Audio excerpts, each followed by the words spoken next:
Hello YouTubers, just a garage hack here with a video on how to change the thermostats on a 2019 Subaru Outback with a 2.5 liter FB25 engine. Notice that I said thermostats with an S, plural. That is because this engine has two thermostats. The one that most people are aware of controls the flow of coolant into the engine block. That thermostat is located on the bottom side of the engine towards the front where the lower radiator hose meets the thermostat housing.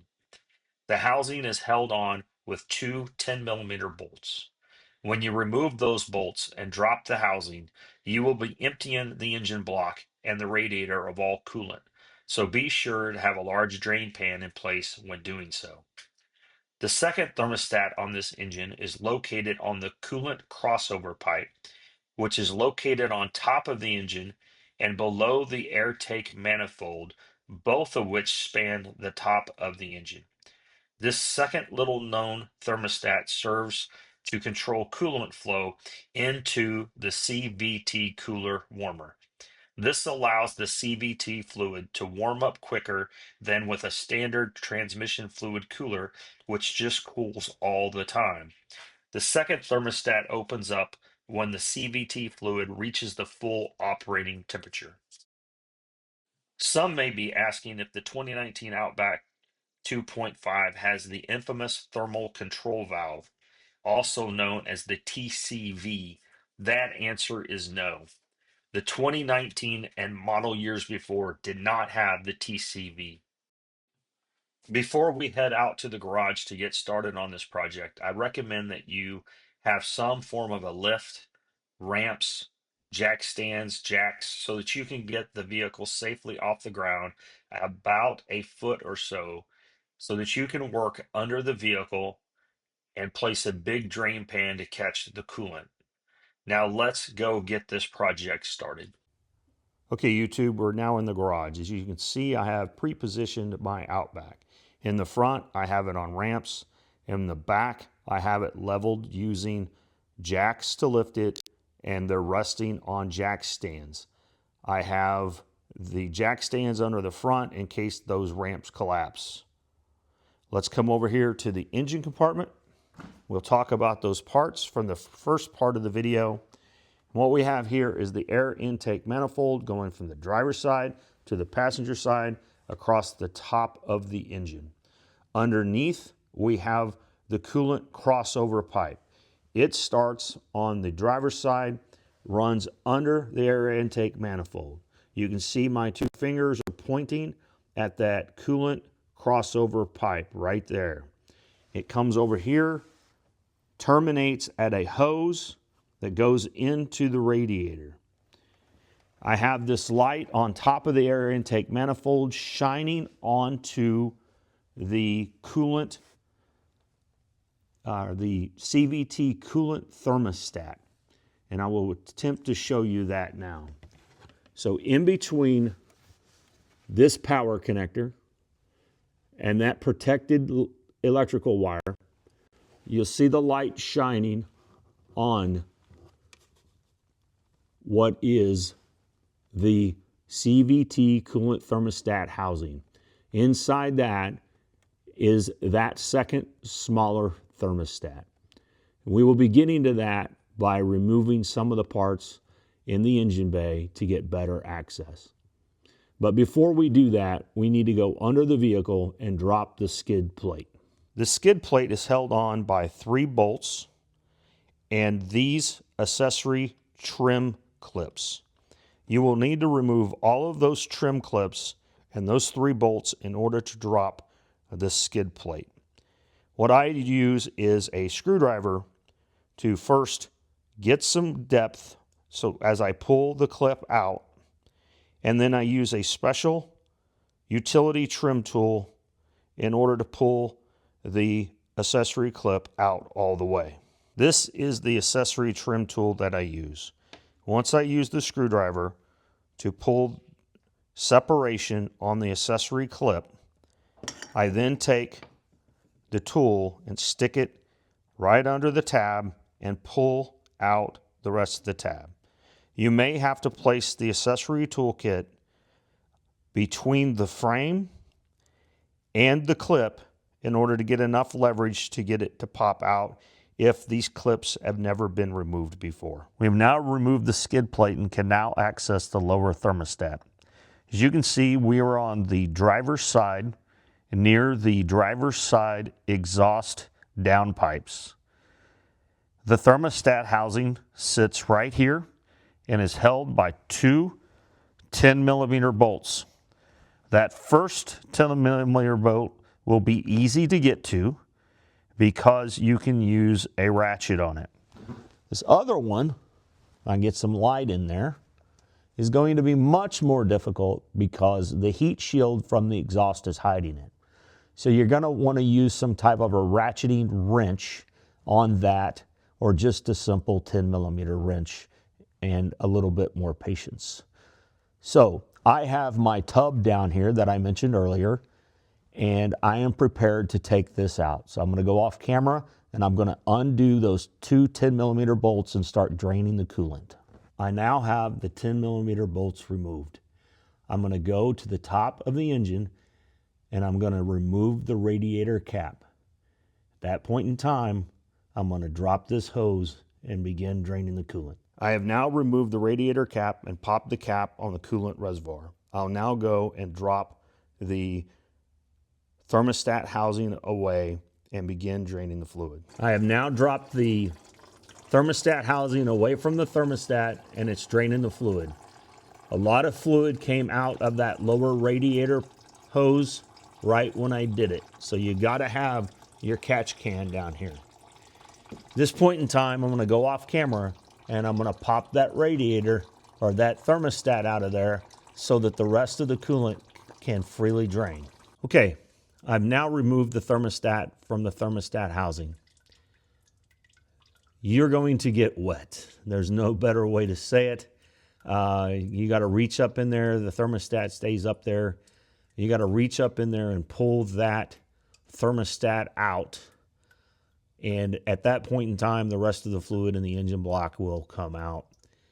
While you're doing that, of course, you're reaching up in there. You've got some kind of device, pry bar or something. The fluid's going to come down. It's going to hit the thermostat housing and the hose there, and it's going to hit that exhaust heat shield, and it's going to splash more than you wish. So be prepared for that. And so we've got this part done. Now we're going to go up top and we're going to get to that CVT thermostat. Now we're back up top. We're going to get to that CVT thermostat. And how we're going to do that is we're going to remove the air intake hose off from the air filter. We're going to remove this whole unit right here. Some of you probably still have the original OEM accessory trim that went in there, but I broke mine a long time ago and replaced it with a bolt and a nut to hold that in place. There are two worm drives, hose clamps, so you will need to remove those and in order to get this entire part off. So why don't we go ahead and do that now. In taking that air filter housing unit out, you also got to remember to disconnect this particular sensor. All right, so the first of the two worm drive hose clamps, these are 8mm, so I'll remove this one. Here is the second one, also 8mm. At this time, you will remove the accessory clip if it was still in there, but for me, I'm going to remove my bolt and my nut. One final step in removing this intake piece, there is a hose clamp down here with a hose on it that on the driver's side that you will need to disconnect that hose in order to get this piece totally off. All right, so now I have the air intake filter housing apart. I have removed the hose going over to the air intake manifold, and I have access to the CVT thermostat through the back side. And you'll see down there, so you have the hose clamp that's in the middle of those three pipes. You have the upper pipe which is right there that my finger is on, that is the CVT thermostat. I'm going to remove that hose in order to get access to the bottom bolt. So I'm going to remove the hose and then I'm going to remove that housing. I have now got the hose removed. I had to use a long extension in order to get in there and help me get that off the nipple there. When you take that hose off, you want to be really quick about it, and you want to lift it away from it and pull it up in the air so that any coolant doesn't spill out, or any coolant that's left in the hose does not spill out onto the top of the engine valley. At this time, I'll go ahead and get started on removing those 10 millimeters. So I'm diving into removing this thermostat housing, and I think the best way to do it is with this 10 millimeter deep socket, 1/4 inch long handle ratchet.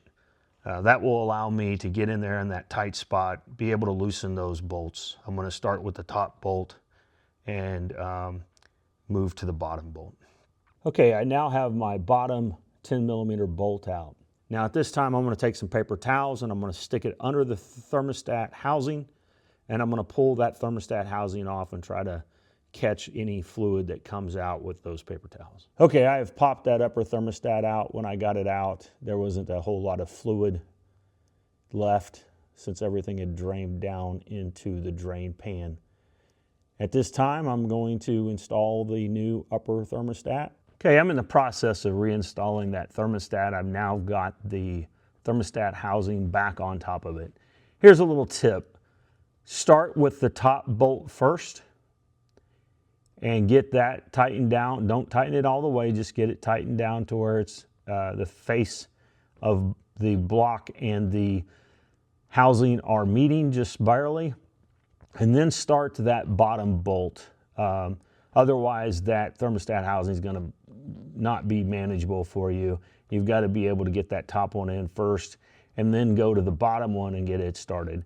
Have some patience. Those of you with big hands, I feel your pain here. Getting your hand in there is pretty tight to get those started. So just be patient and work them in.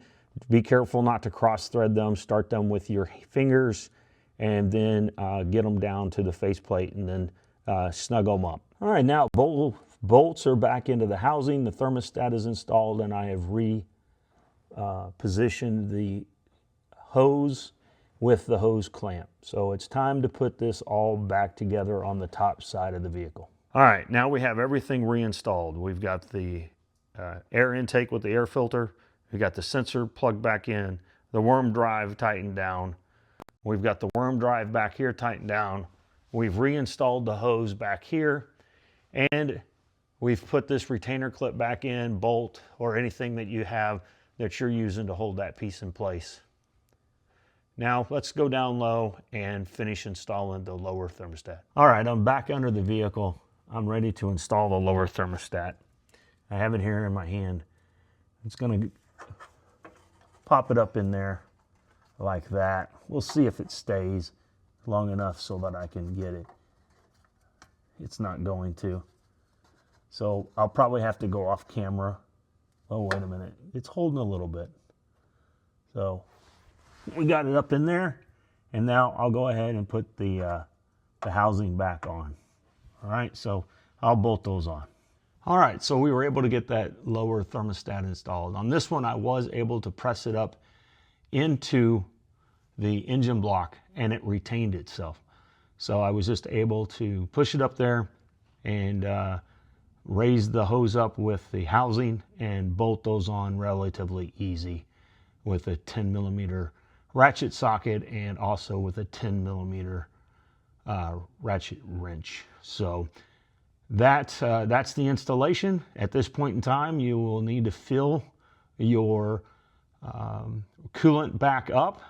There are other videos on the internet on how to do that, but I prefer to use a vacuum coolant refill kit that you can get on Amazon or eBay, and that makes quick work of it. After you get the coolant all back up, Start her up, make sure that everything is working properly, and then you can put your skid plate back on. After refilling my coolant system and running the engine for a brief period looking for obvious leaks, I called it a night and made the first part of this video and published it. The next morning, I began my way to work when burning coolant started bellowing out from the hood. My temperature gauge was normal and there were no signs of any visual leaks. I turned around and drove the 2 miles back home. The coolant continued to burn off, producing lots of steam. I thought somehow during the refill process a head gasket began to leak. I searched all over the engine looking for the source of the burning coolant and could not see it. I turned the engine off and let it cool for 2 hours. I then placed the car back up on jack stands and took the skid plate off. I started the engine and laid under the vehicle and looked for the first puff of burning coolant. What you are looking at is the bottom half of the heat shield. The first puff came from inside the shield. I turned off the engine and took apart the shield. Inside was a high temperature insulation material. When I drained the coolant, it ran into the shield and the insulation material acted like a sponge. I did not run the engine long enough the day I changed the thermostats to cause the coolant in the insulation to burn off. But when I drove to work, that triggered the steam conversion. I tossed the old insulation that you see in the picture and ordered this new high temp material for wood burning stoves that many users use to repack motorcycle mufflers. I wanted to add this information to the video so that when doing this particular maintenance procedure, please cover up the downpipes into the heat shield to keep the coolant out. If your vehicle starts smoking like a fog machine like mine did, this may be your issue. I hope you enjoyed this video.